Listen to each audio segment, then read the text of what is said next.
Okay, so Elimination Chamber shows last night. Got in kind of late, was sort of tired by the end of it, so obviously I just decided to wait until now to record this.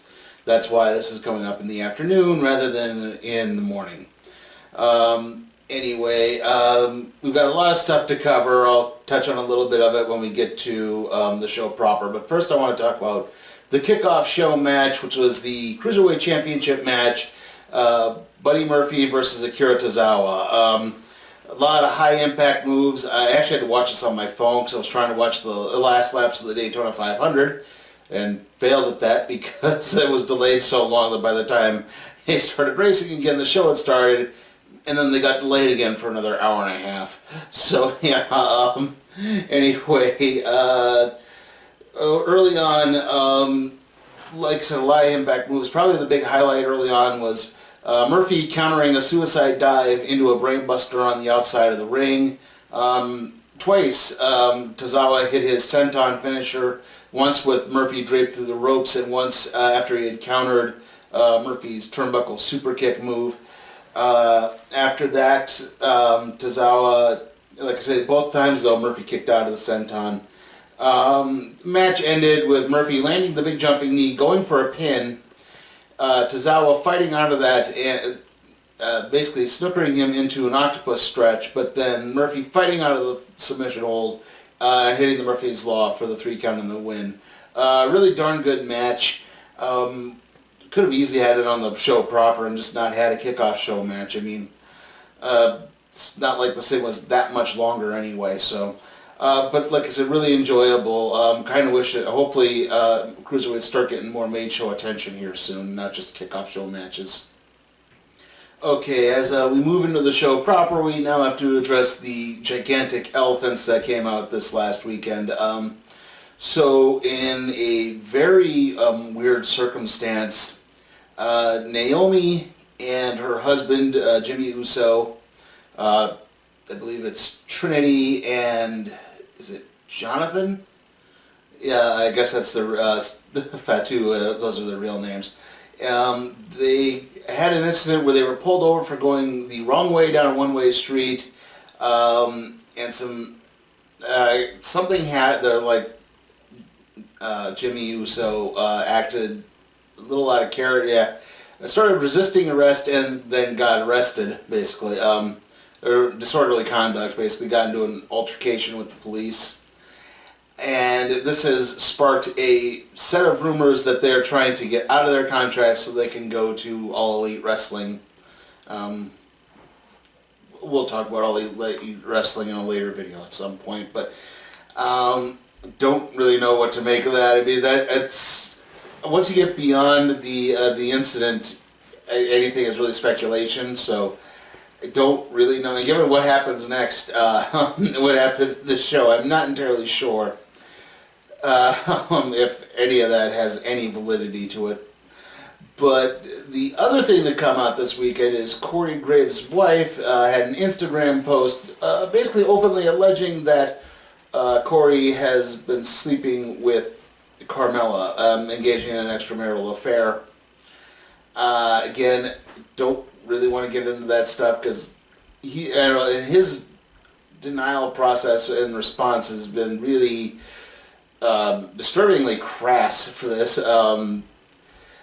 Judging by the way these two are acting, I'm guessing their marriage was not exactly on solid ground to begin with, but like I said, that's pure speculation on my part, and that's as much as I really want to talk about it, but yeah, given what happens next in the next match, the first match of the show proper, which is the Elimination Chamber for the new Women's Tag Team Championships, with the Riot Squad, the Iconics, Fabulous Glow, aka Carmella and Naomi, Bayley and Sasha Banks, and I think I can't remember what Bayley and Sasha called themselves.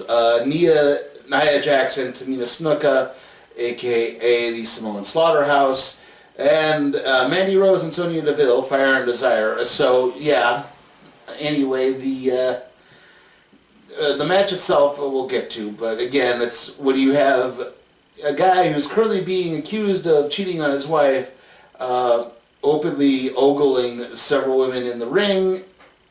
It's making it really cringy, and both Renee Young and Beth Phoenix, who were doing commentary for the match, were very openly sniping at Corey the whole time. So, yeah, it's like, here's an idea, guys. Maybe dial it back just a little bit. Like, did you not think that through?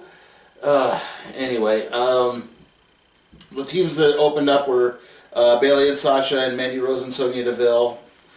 Right off the bat, I don't get too much into this. The Riot Squad were the next to enter, just as Mandy got her foot stuck in the trailer, and then Bayley hit a big neck breaker. Sarah Logan slammed Sasha shoulder first into an empty pod, and Sasha's been selling a shoulder injury the whole time. Bayley got hit with a big Tower of Doom as the Iconics were the next to enter.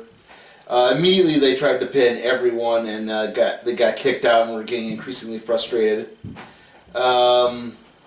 The Iconics basically tossed Sasha and Bayley into the chamber wall and began rubbing their faces against the chain links. Bayley and Sasha's faces, not the Iconics' faces, obviously. At that point, Naomi and Carmella came out of their pod, and the women all basically took each other out in the process. The Iconics basically dual pinned Naomi for the 3-count victory, so yeah, they were the first team eliminated. As this is happening, Nia Jax and Tamina Snuka are entering the ring.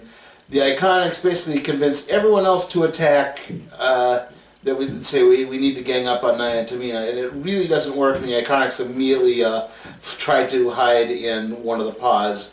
It also did not work. Stereo Samoan drops eliminated both the Iconics. The Riot Squad came back at dueling cross bodies off of the pods onto the other competitors in the match. A Samoan drop top rope splash combo eliminated the Riot Squad. I believe it was Liv Morgan. I may be wrong on that. Bayley, at this point it was down to, let's see, Nia and Tamina, Bayley and Sasha, and Mandy and Sonya still, so they made it all the way through. Eventually, Nia tried to charge at Bayley, who dodged her, and Nia went crashing headfirst through the side of the pod door. A backstabber Bayley to belly combo on Sonya Deville only got a 2 count. They all ganged up on Tamina at that point and pinned her quickly after that. Anyway, that leaves us just Fire and Desire on Bayley and Sasha. Sonya Deville speared Bayley into a pod. It's down basically just to Sasha Banks, and eventually Sasha managed to lock on what happened was Sonya went for another spear on Sasha, but inadvertently hit Mandy. Sasha locked on the bank statement, but she couldn't lock on because of her shoulder, so she used her legs instead to lock the hold on, and Sonya Deville submitted shortly thereafter. So first, in the sense this is the first one in over 30 years, women's tag team champions of the new generation or next generation, whatever you want to say, are Bayley and Sasha, and they had a speech after that, but I was a little preoccupied with something else, so I didn't quite hear all of it. And the awkwardness continues with our next match, because that's the SmackDown Tag Team Championship match, The Miz and Shane McMahon against the Usos. Pretty good news, though, to open things up, as The Miz came out and addressed the crowd. He said, hey, I'd like to dedicate this match to my father, to my daughter, and of course my wife Maurice. Oh, by the way, and then Maurice comes out, says, oh, by the way, you always said, if we had a big announcement, we'd share it with you guys first, and, well, Maurice is pregnant now with their second child, so at least a little bit of good news going into this. Anyway, Miz fought out of a Samoan drop and hit a neck breaker, or is sort of a dual neck breaker where he goes with the knee and then into the swinging neck breaker. Jimmy broke up a coast-to-coast attempt on Jay. Usos hit a hangman flapjack on Miz. eventually, the big thing that happened is Miz set up, let's see, I think it's, Jey Uso on the announce table for Shane to hit his flying elbow from the top turnbuckle through the announce table. Completely incapacitated Shane and Jay. It came down to Miz and Jimmy. Miz hits the skull-crushing finale on Jimmy, but Jimmy used that to snooker Miz into a crucifix pin for the 3 count of the victory. So yeah, the Usos, one of whom got arrested because apparently he's trying to get fired, are now SmackDown Tag Team Champions. So yeah, and kind of afterwards, Miz was beating himself up. They even did a backstage vignette with Shane being checked out by the doctors, and Miz basically throwing a tantrum, and basically Shane saying, "Look, just cool it, all right? It's not your fault. You know, it could have happened to anyone." And again, obviously they're building toward. I kind of thought they would build more towards this with Fastlane, which is on March 10th, but I guess never mind. Okay, so the next matchup is the handicap match for the Intercontinental Championship. Bobby Lashley and Lio Rush against Finn Balor. Basically, the storyline was Lashley would get in the ring, beat up Finn Balor. Balor would maybe get a couple of good licks in. Rush would then beg to be tagged in when it looked like Balor had been completely incapacitated. Balor would get up and start beating on Rush. Rush would tag out. Eventually, at one point, Lashley had a flatliner on Balor, which was kind of a unique point. Rush tagged in and locked in an octopus stretch, but Balor fought his way out. Balor avoided a frog splash from Rush. He then knocked Lashley off of the ring apron, and that incapacitated him long enough for Balor to hit his coffin drop kick on Rush, and then hit the coup de grace for the 3 count of the victory. So Finn Balor is now Intercontinental Champion. Afterwards, Lashley snapped and attacked Rush, so I guess that partnership is over. A little bit deservedly so. I mean, the crowd actually cheered, but he's not a babyface again, though, so we'll touch on that. Like I said, a little confusing again, just because I think you thought, well, someone was maybe going to come out and say, well, you know, he pinned Rush or something, but wisely, Balor did not celebrate in the ring. He just hightailed it out with the championship after that. And like I said, afterwards, Lashley turned on Rush, basically fired him, hit a big spine buster, and that was it. After that, we had the Raw Women's Championship match, Ronda Rousey versus Ruby Riott. This will be quick because the only thing that really happened was Charlotte Flair came down to the ringside, ran down Becky Lynch, said, Becky needs your approval, and she deserves suspension because she attacked Stephanie, and I won't do that because I don't need your approval. I get the approval every time I look in the mirror. Right off the bat, Ronda Rousey came out dressed as Sonya Blade because she's voicing Sonya in the new Mortal Kombat game that's coming out. There are 2 arm drags. Riott rolled out of the ring, tried to avoid. Basically tried to do the stick and weave. Hit a couple kicks and then get away from Ronda Rousey. Hit a couple kicks, get away from Ronda Rousey. But immediately Ronda grabbed Ruby, hit the Piper's Pit, and then locked on the armbar. That was it. Then afterwards, Charlotte entered the ring and began to stare down as suddenly the crowd starts going wild, and Becky comes out on crutches because they did this storyline bit where Charlotte, Becky, who's still suspended, got in the ring at a house show, and Charlotte speared her in the knee again, so she's selling the knee injury. And Becky came out on crutches. They got in the ring, started attacking Charlotte with the crutches, seemed to not sell the knee too much after that.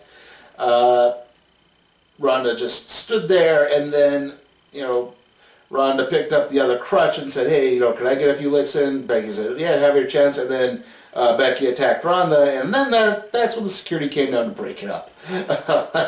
Someone sort of pointed out, like, I guess, Ronda Rousey's more important than Charlotte Flair because they didn't send the security down for when she was attacking Charlotte. But yeah, after that, that's how that ended.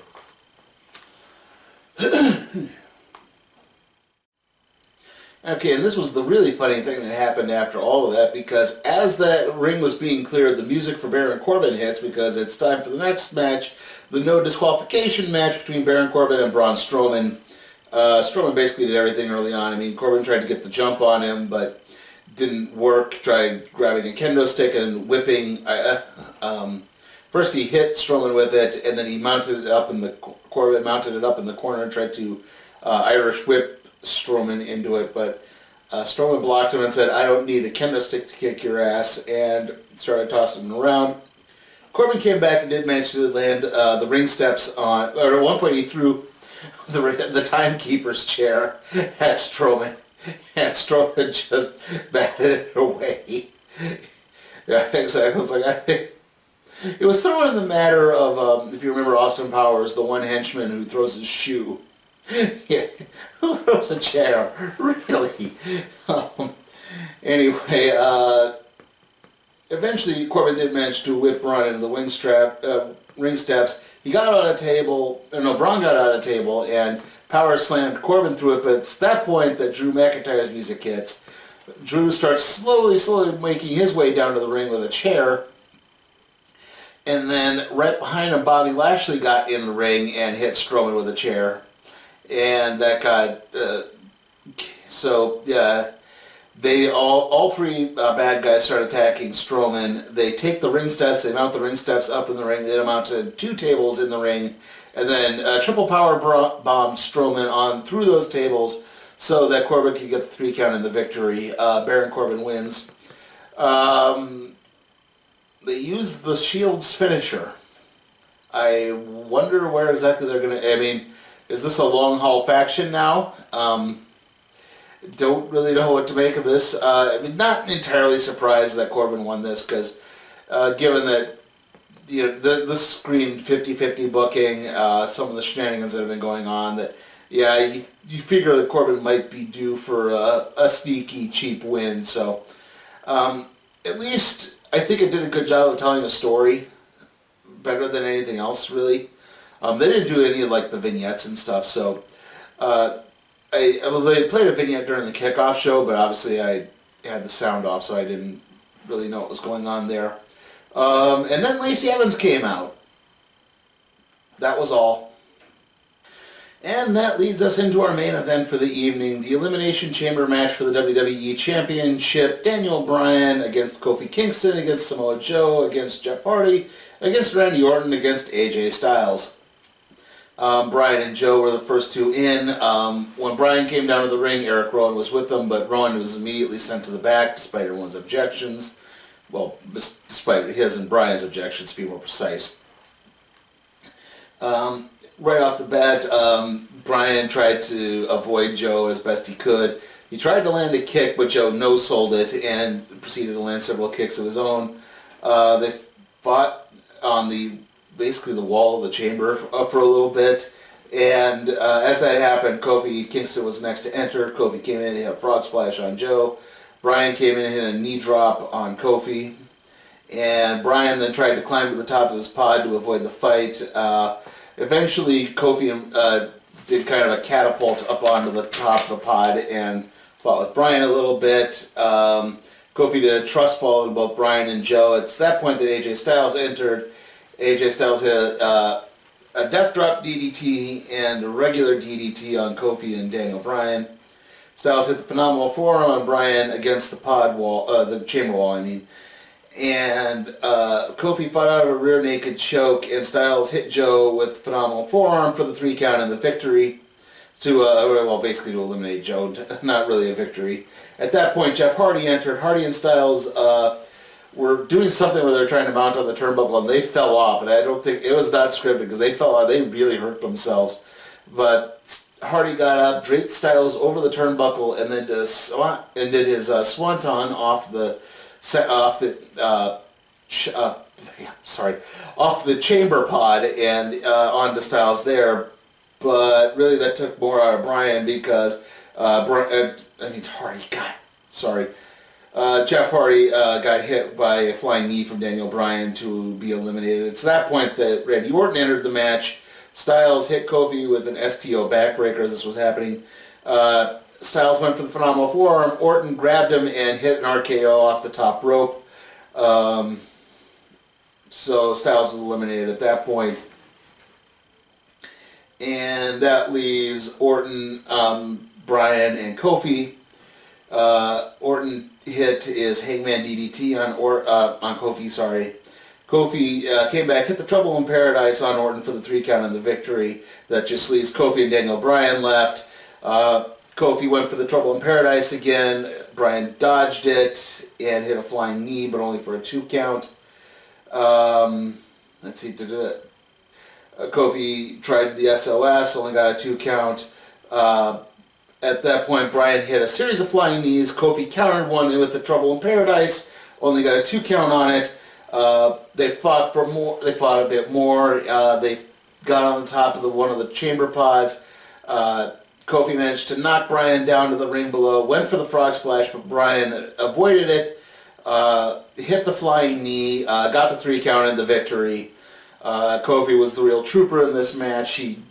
They're selling this. Kofi's probably going to, if he's not going to WrestleMania to face Bryan for the championship, I don't know what they're thinking, because right now the momentum is behind Kofi. The crowd is behind him the whole night. I mean, there were several legit points that everyone thought he was really going to win. I mean, they built him up to be a legit contender for this, so I don't know why you wouldn't continue that right now. I mean, afterwards, again, the crowd gave a big standing ovation to Kofi. The other members of the New Day came down, comforted him, and said, "Look, you proved yourself. You are just as worthy as all of this. You more than earned everyone's respect tonight." Everyone reminded that you've been in this company for so long, and he really has. Exactly, he's held every championship in that company except the World/Universal Championship. So yeah, it's one of those. Probably it would be kind of nice, even if it's just a brief transitional period. But again, if they want to do it at WrestleMania, that'd be fine in my book. I wouldn't have a problem with that. So yeah, overall, like I said, even though there was some awkwardness early on in the show, it was still really enjoyable. Not really a down moment. There were a couple of matches that were kind of weird. Like I said, the Ruby Riott Ronda Rousey match was pretty tacky. That just screamed filler. I mean, it did a good. Even that bit though did a good job of building the story. I'd say the one match that really just looked awkward was the handicap match for the Intercontinental Championship. Like, maybe just have Balor and Lashley have Rush screw up and inadvertently hit Lashley. That'd be enough for Balor to get the victory that way. But just had it be a one-on-one match. I don't know why we needed to go into that. Was the only one that felt just a little off.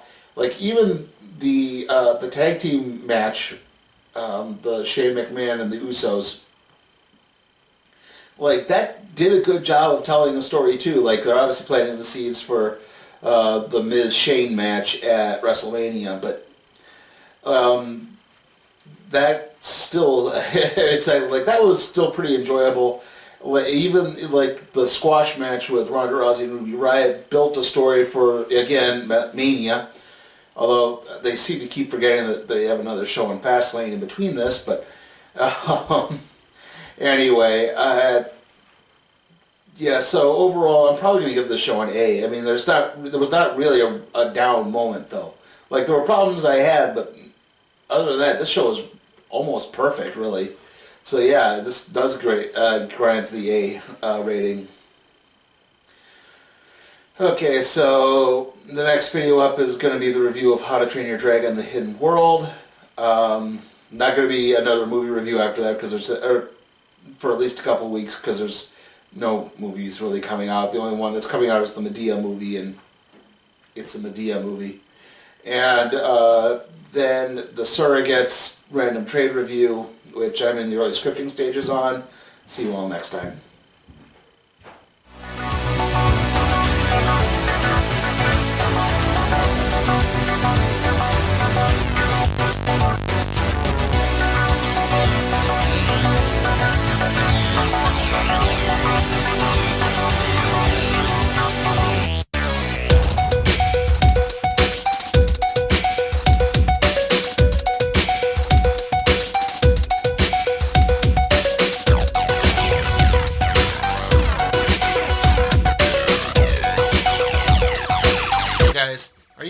constantly talking only about WWE and NXT? Want to see me expand my wrestling coverage? Check out my Patreon at Sleepy Time for Cat Productions. Also, remember, if you like the video, give it a like, share, subscribe, and ring that notification bell.